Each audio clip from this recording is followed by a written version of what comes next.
Welcome to Sports Leadership, Topic 3A, Part 7, where we continue to talk about diversity.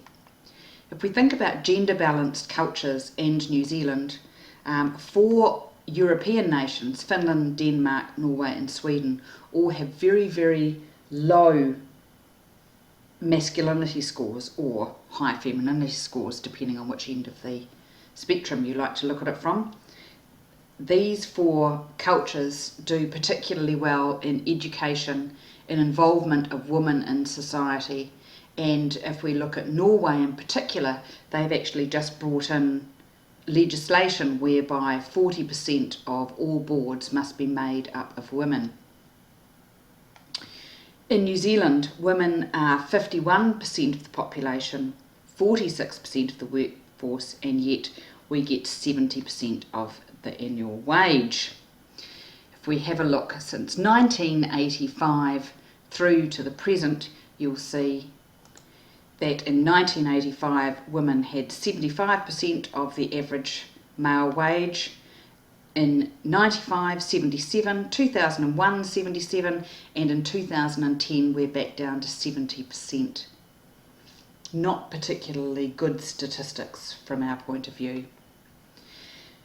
Equally, if we look at how many women are actually on boards, now these are all boards, so they're not just sports boards. 1985, we had 1.4% female directors. In 96, we got up to 4.4.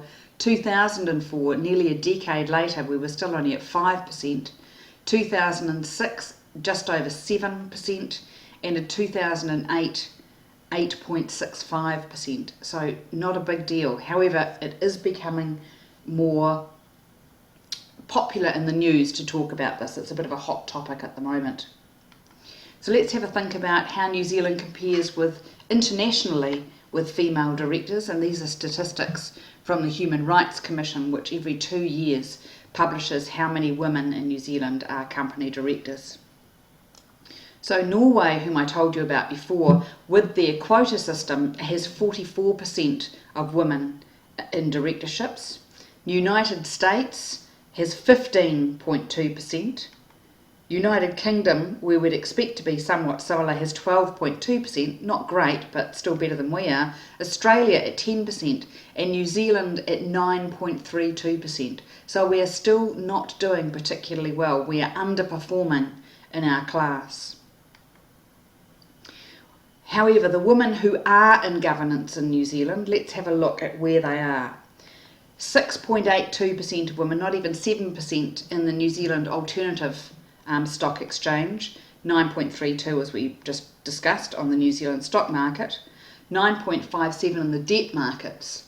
In agricultural businesses, surprisingly, there are still only 12% nearly of women, which is quite surprising because most people who are farming on their own account are a partnership of husband and wife, and they are both fully employed on the farm.